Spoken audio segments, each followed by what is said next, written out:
नमस्कार। आज हम एक ऐसे तत्व की बात कर रहे हैं जिसमें दो बिल्कुल अलग दुनिया बसती हैं। एक तरफ ये हजारों सालों से खूबसूरती का राज रहा है, तो दूसरी तरफ आज इसे खतरनाक जहर भी माना जाता है।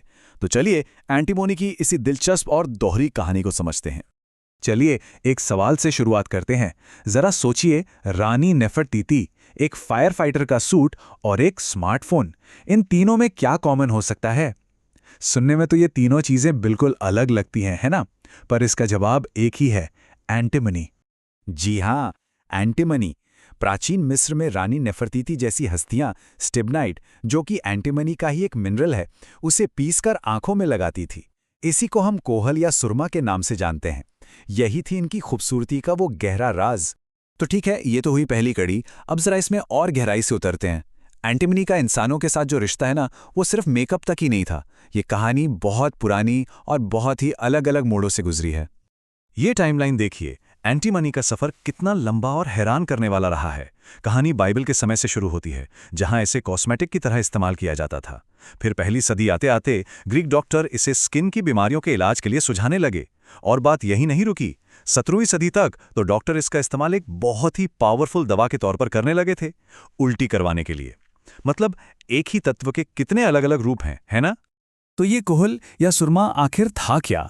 ये पारंपरिक रूप से स्टिबनाइट यानी एंटीमनी सल्फाइड को पीसकर बनता था। लेकिन कमाल की बात यह है कि ये सिर्फ खूबसूरती के लिए नहीं था। उस समय के लोग, चाहे वो पुरुष हों या महिलाएं, ये मानते थे कि ये उन्हें तेज धूप और बुरी नज़र से भी बचाता है। मतलब इसका एक गहरा सांस्कृतिक और धार्मिक महत्व भी था। और यहाँ एक बहुत ही दिलचस्प बात है। हम सब जो अल्कोहल शब्द इस्तेमाल करते हैं, उसकी जड़ें मिस्र के शब्द कुहल में हैं, जिसका मतलब एंटीमोनी का पाउडर होता था। इससे अंदाजा लगाया जा सकता है कि ये तत्व हमारी संस्कृति में कितनी गहराई तक समाया हुआ था। चलिए अब प्राचीन दुनिया से निकलकर सीधे आज के जमाने में छलांग लगाते हैं। अब एंटीमनी एक गुमनाम हीरो की तरह है, जो हमारी मॉडर्न टेक्नोलॉजी और सेफ्टी में एक बहुत ही अहम भूमिका निभाता है। आज के समय में एंटीमनी का सबसे आम इस्तेमाल, शायद सबसे जरूरी भी है, आग से बचाना। जैसा कि यहां दिख रहा है, बाईं तरफ जो सूट है उसमें एंटीमनी बेस्ड फ्लेम रिटार्डेंट है और वो आग में भी सुरक्षित है। जबकि दाएं तरफ वाला सूट, वो जलकर राख हो गया। अब ये काम कैसे करता है? जब एंटीमनी ट्राइऑक्साइड को हैलोजन जैसे तत्वों के साथ मिलाया जाता है, तो ये आग को फैलने से रोक देता है। लेकिन कहानी यहीं खत्म नहीं होती। गाड़ियों की लेड एसिड बैटरी को मजबूत बनाने से लेकर गोलियां बनाने में, हमारी सोडा की बोतलों वाली पीईटी प्लास्टिक के प्रोडक्शन में एक कैटलिस्ट के तौर पर, और यहां तक कि हमारे फोन स्क्रीन के हाई क्वालिटी ग्लास से बुलबुले हटाने तक एंटीमोनी सचमुच हर जगह है। पर इस कहानी का एक दूसरा स्याह पहलू भी है। अब तक हमने इसके फायदों की बात की, पर अब हम एंटीमोनी से जुड़े गंभीर हेल्थ रिस्क्स पर बात करेंगे। तो सबसे जरूरी बात, वर्मोंट के हेल्थ डिपार्टमेंट का कहना है कि जानवरों पर हुई स्टडीज के आधार पर एंटीमनी ट्राइऑक्साइड इंसानों में कैंसर का कारण बन सकता है। ये एक बहुत ही सीरियस वार्निंग है। अगर इसके क्लासिफिकेशन को देखें तो international agency for research on cancer यानी IRC इसे ग्रुप 2B में रखती है। इसका मतलब है इंसानों के लिए कैंसर पैदा करने की संभावना है। लंबे समय तक अगर ये सांस के जरिए अंदर जाता रहे तो फेफड़ों में सूजन, ब्लड प्रेशर बढ़ना और यहां तक कि दिल को भी नुकसान पहुंचा सकता है। और ये फैक्ट इसके खतरनाक स्वभाव को और भी साफ कर देता है।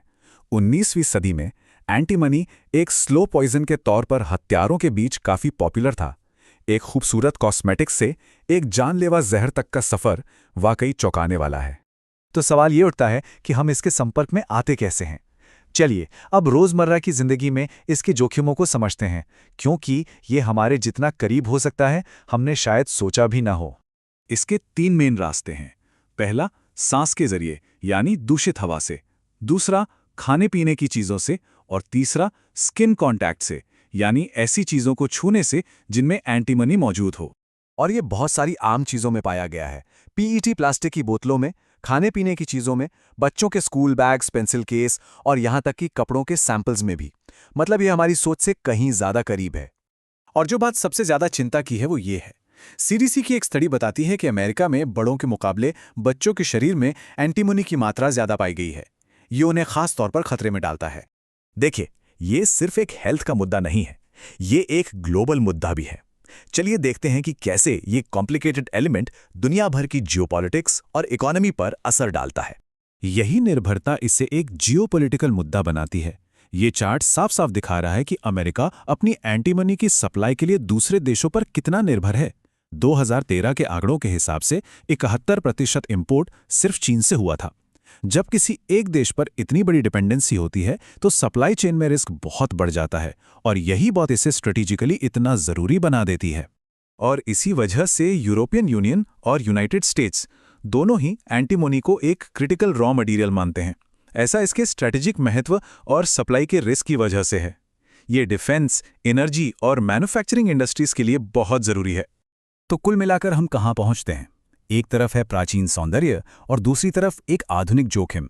हम इस ज़रूरी और कॉम्प्लिकेटेड एलिमेंट पर अपनी निर्भरता को मैनेज कैसे करें, जबकि हम इसके फायदे और खतरे दोनों को जानते हैं? ये एक ऐसा सवाल है जिसका जवाब हमें आने वाले समय में ढूंढना होगा।